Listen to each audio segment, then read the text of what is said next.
아름다운 믿음의 고백으로 하나님의 은혜를 함께 나눠가고 있습니다. 삶으로 열어가는 아름다운 신앙 간증 프로그램 오직 주만이 이제 두 번째 간증자를 여러분께 소개해드리죠. 이분은 정말 자랑스러운 부모님의 딸. 착하고 공부 잘하고 모든 걸 다 갖춘 그런 딸이었는데요.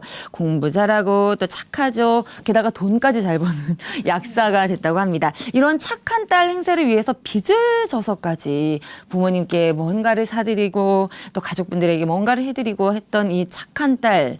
하지만 이 착한 딸 행세를 위해서 졌던 빚이 그녀의 짐이 되어서 어느 순간 돈의 노예로 전락하게 됐다고 하는데요. 그렇게 무겁고 버겁고 힘든 삶을 정리하고 모든 빚을 청산한 가벼운 삶을 살게 된 사연을 함께 들어보겠습니다. 춘천 한마음교회 엄은경 자매님 박수로 모시겠습니다.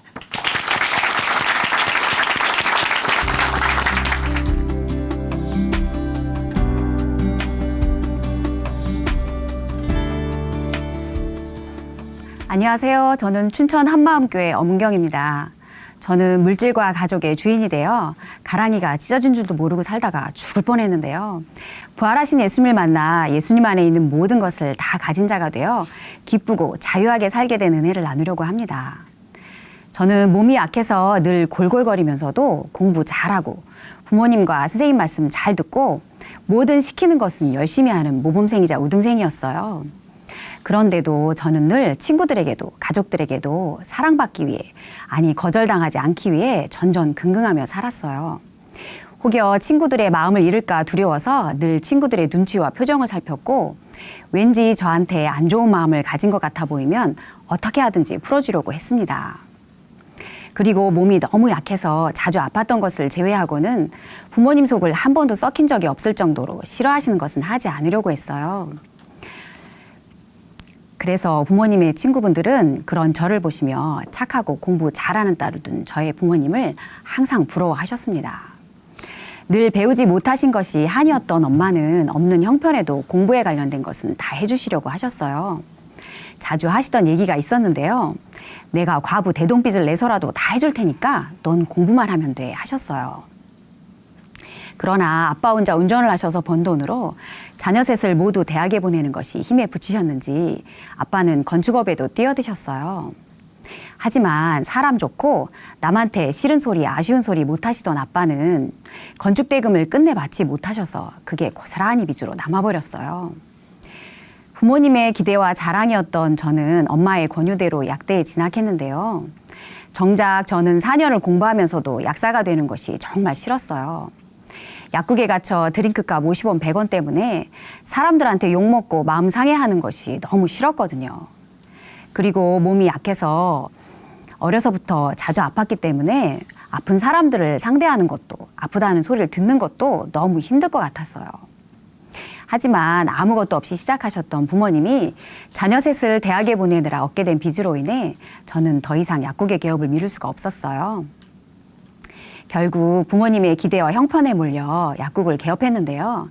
그때부터 기가 막힌 일들이 생기는 거예요. 어렵게 구한 약국 자리에 권리금까지 주고 들어갔는데 채 1년도 지나지 않아 그 지역이 재개발 지역이 되어버린 거예요. 그 바람에 산동네 지역 사람들이 다 떠나는 거예요. 꼼짝없이 권리금을 날리고 떠나야 했어요.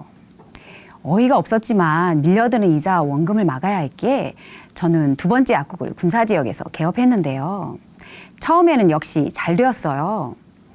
그런데 또 1년이 지나지 않아 이번에는 국방부 차원에서 군인들의 휴가 정책이 바뀐 거예요. 그래서 군인들이 읍내로 나오질 않는 거예요. 아니 왜 하필 그 시점에서 국방부 정책이 바뀌는 거냐고요. 정말 환장하는 줄 알았습니다. 하지만 진짜 큰 문제는 그런 상황과 환경이 아니었어요.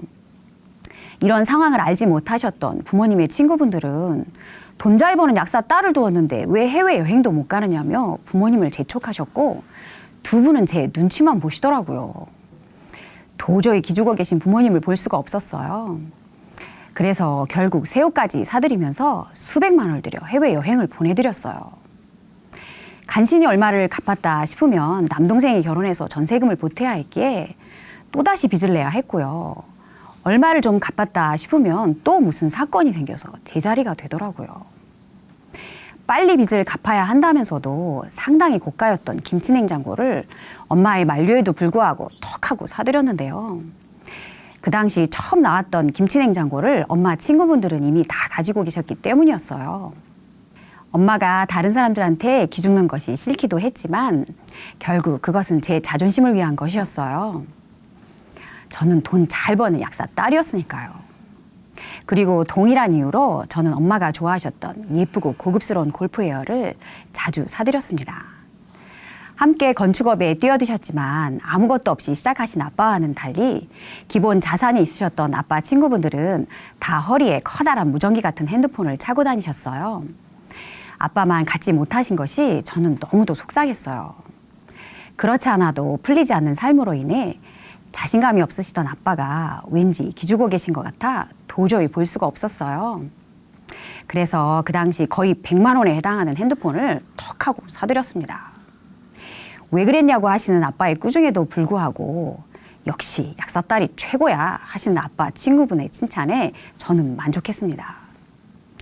직장이 아직 없던 남동생이 안쓰럽다고 안 줘도 된다고 하는 동생에게 용돈을 주면서도 저는 누나로서 당연한 것이라고만 생각했어요. 하지만 빚 때문에 제가 힘들어하는 것을 잘 알던 동생은 주는 돈을 마다하진 않았지만 그런 저를 보며 빚이나 갚아 하며 핀잔을 주었어요. 동생의 말이 사실 맞는 말인데도 저는 누나의 마음을 몰라주는 동생이 오히려 야속했습니다. 결국 두 번째 약국문을 닫아야 하는 상황이 왔을 때 저는 완전히 절망해버렸어요. 아무리 애를 써도 제 힘으로는 어떻게 할 수 없는 불가항력적인 상황 탓만하며 약국 한 구석에 기대앉아 이렇게 기도했습니다. 하나님, 도대체 저한테 왜 이러시나요? 저 사는 게 너무 힘듭니다. 하나님, 저 그냥 숨 좀 끊어주세요. 그 상태가 되니까 지난 15년 동안 나름 열심히 주님을 사랑하고 말씀을 붙들었다고 생각했던 저의 믿음이 아무것도 아니라는 것을 인정하지 않을 수 없었습니다. 그래서 평상시 신앙의 고민을 얘기하곤 했던 약대 선배 언니한테 전화를 했어요. 언니는 너는 하나님이 살아계시다는 것을 어떻게 믿게 됐니? 하시더라고요. 저는 우주 만물을 보아서도 알 수 있잖아요 하며 자신 없이 대답했습니다. 그때까지 저는 무조건 하나님이 살아계신다고 믿었고 예수님의 십자가 사랑 때문에 그 사랑에 보답하고자 몸부림치며 신앙생활을 해왔거든요. 그런데 더 이상 하나님의 사랑을 믿을 수 없었고 오히려 원망만 하고 있더라고요. 아니, 그분의 살아계심 자체도 믿을 수 없는 상태였던 저는 내 믿음의 증거가 뭐냐고 묻는 언니의 질문에 아무 할 말이 없었습니다. 곧바로 춘천으로 와서 한마음교회를 다니며 부활하신 예수님에 대해 들었어요. 예수님이 역사적 인물이라는 것부터 저를 정신이 번쩍 들게 했어요. 예수님의 십자가 사건도 부활도 모두 역사책에 기록된 역사적 사건이라는 사실이 저는 너무도 놀라웠고 제가 믿고 전할 수 있는 객관적 증거가 있다는 사실에 너무도 감사했습니다. 하지만 여전히 엄청난 규모의 빚은 저를 염려와 두려움에 눌리게 했어요. 약국을 정리하고 춘천에서 근무약사를 했는데요. 근무약사 월급으로 카드를 돌려막고 엄청난 이자에 원금까지 막아야 했던 저로서는 정말 피말리는 나날을 보내야 했거든요. 그리고 돌아가는 상황을 아무리 얘기해도 여태 뭐 했어? 하는 가족들의 말은 저의 마음을 참 많이 아프게 했습니다. 결국 혼자서 이 끔찍한 삶의 무게를 감당해야 한다는 외로움에 저는 너무도 지치고 힘들었어요. 그런데 시간이 좀 지나고 나서 교회에서는 예수님을 믿지 않는 죄가 근원적인 죄라는 말씀이 선포되고 있었어요. 성령께서는 다시금 저를 부활하신 예수님 앞에 서게 하셨어요. 3년 반을 예수님과 함께 다녔지만 정작 예수님이 십자가에서 처참하게 죽으실 때는 전부 도망쳤던 겁쟁이 제자들이 부활하신 예수님을 만나고는 완전히 돌변하잖아요. 자신들도 죽을 줄 뻔히 알면서도 부활하신 예수님이 하나님이다 하고 선포하다가 결국 전부 순교하잖아요. 역사 속에 선명히 새겨져 있는 그 수백 명의 부활의 증인들의 순교는 저를 사도행전의 사도들 앞에 서게 했습니다. 특히 형인 예수님을 미쳤다고 잡으러 다녔던 예수님의 친동생 야고보와 예수 믿는 자들을 잡으러 다녔던 당대 최고의 엘리트 유대인이었던 바울의 굴복은 저에게 너무도 큰 충격이었습니다. 그들은 정말로 부활하신 예수님을 만난 거였어요. 구약의 예언대로 부활하신 예수님이 바로 그들이 그토록 기다렸던 메시아 하나님이심을 알아버린 거예요. 예수님의 부활이 자신들의 부활임을 알아버렸기에 그들은 죽음도 불사하고 부활하신 예수님을 전한 거였어요. 이것이 선명해지는 순간 하나님께서는 저를 날 위해 죽으시고 부활하신 창조주 하나님 앞에 서게 하셨습니다. 너희가 십자가에 못 박은 이 예수를 하나님이 주와 그리스도가 되게 하셨느니라. 너희가 십자가에 못 박은 이 예수를. 사도행전의 이 말씀이 저의 마음을 파고 들어왔습니다. 부활로 예수님이 누구신지 알아지는 순간 내가 창조주께 무슨 짓을 했는지가 보이니 악소리가 날 뿐이었습니다. 이분을 제가 죽인 거였어요. 내 죄 때문에 죽으신 거였어요. 나와 영원히 사랑하며 살고 싶으셔서 나를 자녀로 지으신 창조주 하나님을 무시하고 내가 주인 되어 하나님의 원수로 살았는데 십자가에 못 박혀 죽었어야 할 죄인은 바로 저였는데 그런 저 대신 예수님이 죽으신 거였어요. 이 예수님을 하나님이 다시 살리심으로 저의 주와 하나님이심을 밝히 보여주셨는데 그런데도 제가 예수님을 믿지 않은 거였어요. 믿는다고 하면서도 여전히 보이는 사람에 따라 종노릇하고 염려하며 저의 주인이신 예수님을 제가 무시한 거였어요. 예수님을 제가 믿지 않았기 때문에 사람을 우상으로 삼았고 제가 물질의 주인이 되었고 가족들의 하나님이 되어 산 거였어요. 그래서 파산 상황까지 간 것인데도 저는 오히려 내 물질이라고 내 가족이라고 착한 딸로 열심히 산 것뿐인데 왜 이러시냐고 하나님을 원망하고 있었어요.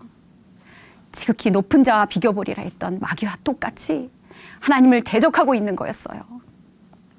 목사님께서 늘 외치셨던 대로 예수님을 믿지 않은 죄는 너무나 악랄한 죄였습니다. 독생자를 아끼지 않고 내어주신 하나님의 사랑도 날 대신에 십자가에 못 박혀 죽으시고 날 위해 다시 사신 예수님의 사랑도 철저히 무시하고 짓밟는 지옥과도 마땅한 죄였어요. 이런 제게 회개하라 하심은 너무도 큰 사랑이었습니다. 잘못했습니다, 하나님. 제가 잘못했습니다. 아들까지 내어주셨는데 그런데도 예수님을 믿지 않은 죄를 용서해 주세요. 그 사랑 앞에 회개하지 않을 수 없었습니다. 그리고 예수님을 제 마음의 주인으로 영접했습니다. 그리고 나니까 그렇게 빚더미에 있으면서도 제 자존심 때문에 그리고 가족들이 다른 사람들한테 기죽는 것이 싫다고 무분별하게 물질을 사용했던 것이 얼마나 정신 나간 짓이었는지 알게 되었어요. 그렇게 젊은 청년의 날 20년과 2억이 넘는 물질을 흔적도 없이 날려버렸더라고요. 하지만 이것은 그 누구의 탓도 아닌 가족들의 하나님이 되어 모든 것을 책임지려 했던 저 자신이 문제였더라고요. 다 잃어버리고 아무것도 없는 것 같아 보였어요. 하지만 이젠 예수님이 저의 주인이시기에 저는 더 이상 아무것도 없는 자가 아니었습니다. 지금도 살아계신 만왕의 왕이신 예수님과 연합된 저는 예수님 안에 있는 모든 것을 다 가진 자가 되었으니까요. 전에는 세상에서도 공동체 내에서도 인생 낙오자라고 실패자라고 스스로 낙인 찍어버리고 일어서지 못했는데요. 그런 저는 이미 예수님과 함께 십자가에 못 박혀 죽었고 이젠 결코 정죄함이 없는 새 피조물이 되었기에 뒤에 있는 것은 잊어버리고 앞에 있는 표대 상 주실 예수님만을 바라보며 벌떡 일어나 달려가고 있습니다. 전에는 제가 사람의 인정과 사랑을 받기 위해 사람의 마음을 얻으려고 정말 용을 쓰며 살았거든요. 하지만 내가 죽었어야 할 십자가에서 예수님이 날 대신해 죽으셨잖아요. 전능자의 생명을 건 이 사랑이 저의 마음을 가득 채웠고 그것으로 충분했습니다. 더 이상 사람의 마음을 얻으려고 연연하지 않았고 사람의 판단과 시선으로부터도 자유케 되었습니다. 전에는 직장에서도 실수하면 안 된다는 생각 때문에 늘 경직되어 힘들게 일하던 저였는데요. 이제는 저의 포도나무 되시는 예수님 안에서 제게 주신 은사와 능력대로 열심히 일하면서도 쉼과 평안을 누리는 사람이 되었어요. 이런 저를 보며 함께 일하는 약국의 직원분들은 놀라곤 하셨어요. 어떻게 그렇게 빨리 일하면서도 편안하고 여유 있게 일할 수 있느냐고요. 정말 복음에는 능력이 있습니다. 부활하신 예수님께 굴복한 직후에 하나님께서는 놀라운 은혜로 빚을 수월하게 갚을 수 있는 길을 열어주셨어요. 마지막 원금을 갚던 그날 저는 감옥에서 복역을 다 마치고 나온 사람의 심정이 어떤 것인지 알 것 같았어요. 아, 드디어 자유다 하는 탄성이 저절로 터져나왔어요. 제가 주인 되어 산 결과였던 20년 동안의 빚의 올무에서 완전히 자유케 해주신 하나님께 눈물로 감사의 고백을 드렸습니다. 사랑하는 엄마는 저를 통해 부활하신 예수님을 믿고 천국에 가셨는데요. 몸이 약한 저를 평생 돌보시고 사랑해 주셨던 엄마가, 그래서 뭐든 좋아하시는 것이면 다 해드리고 싶었던 엄마가 갑자기 돌아가셨을 때 제가 많이 그리워했거든요. 그런 제게 하나님께서는 진정한 가족은 부활하신 예수님을 주로 믿는 영원한 하늘가족 공동체임을 선명히 가르쳐 주셨어요. 함께 영원한 하늘나라를 소망하며 서로를 위해 죽는 것이 마땅하다고 고백하는 지체들을 가족으로 주신 하나님께서는 그렇게 엄마의 빈자리를 넘치도록 채워주셨습니다. 그리고 혼자 남겨진 아빠가 너무도 불쌍하시다고 제가 책임져야 한다는 제가 주인 된 생각을 완전히 깨트리셨고, 아빠의 주인이 누구신가를 정확히 보게 해주셨어요. 그렇게 놓아드린 아빠는 지금 새어머님과 잘 사십니다. 이제 아빠는 제가 아빠를 위해 물질을 쓰는 것을 좋아하지 않으세요. 약이 필요하실 때에도 제가 돈을 내드릴까 봐 다른 약국에서 사실 때도 있어요. 나중에 알았지만 저는 제가 대단한 딸인 줄 알았는데 빚에 허덕이는 저를 보시며 늘 가슴 아프시게 해드린 불효녀였더라고요. 그리고 사랑하는 동생들도 저의 도움이 없어도 잘 살고 있는데요. 특히 저에게 용돈을 받기도 했던 큰동생은 오히려 제가 용돈을 줄 수 없게 된 후에 더 열심히 일을 해서 이제는 저보다 더 알뜰하게 돈을 모아 잘 살고 있습니다. 이제 저는 어떤 인간관계에서도 자유하게 살게 되었는데요. 고등학교 시절부터 저를 보아온 친구는 너 정말 많이 편해 보인다 하더라고요. 그래서인지 친구는 제가 복음을 전할 때 이전보다 아주 잘 듣습니다. 전에는 정말 복음 전하는 걸 싫어했거든요.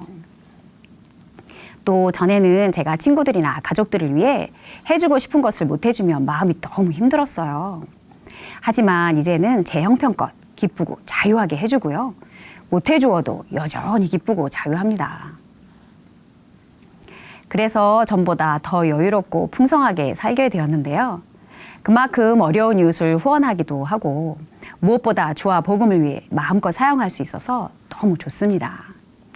이제 저는 온 마음과 뜻과 목숨을 다해 저를 사랑하신 예수님을 기쁘게 자랑하며 살고 있습니다. 저처럼 사람을 우상으로 삼고 사람에게 인정받으려고 용을 쓰며 살다가 몸도 마음도 병들어버린 영혼들을 복음으로 자유케 하는 사명을 주신 것이 저는 너무도 감사합니다. 마음이 열린 약국의 단골 환자분들에게는 복음을 전했는데요. 늘 염려를 달고 사시다가 우울증이 있던 한 어머님도 복음을 듣고 아멘 아멘 하시며 평강을 찾으셨습니다. 함께 일하는 약국의 직원들을 기쁨으로 섬기며 복음을 전했는데요. 그중 몇 분은 부활하신 예수님을 주인으로 영접하셨고요. 그중 한 자매님은 자주 만나서 말씀으로 교제하고 있습니다. 앞으로도 예수님을 믿지 않고 지옥 가는 영혼들로 인해 피눈물을 흘리시는 하나님의 마음을 시원케 해드리기 위해 주님 만나는 날까지 계속해서 복음을 전할 것입니다. 저는 가족이 우상이 되어 가랑이가 찢어진 줄도 모르고 살았는데요. 이제는 더 이상 사람에게 연연하지 않고 사랑하는 주님 안에서 기쁘고 자유하게 살게 해주신 것이 저는 너무도 감사하고 좋습니다. 평생 빚과 사람에 매여 종노릇 할 뻔했던 저를 복음으로 자유케 해주시고 이제는 병든 몸과 마음으로 죽어가는 영혼들에게 부활하신 예수님을 전하고 살리는 왕같은 제사장이 되어 멋진 인생을 살게 해주신 하나님께 감사와 영광을 돌려드립니다. 감사합니다.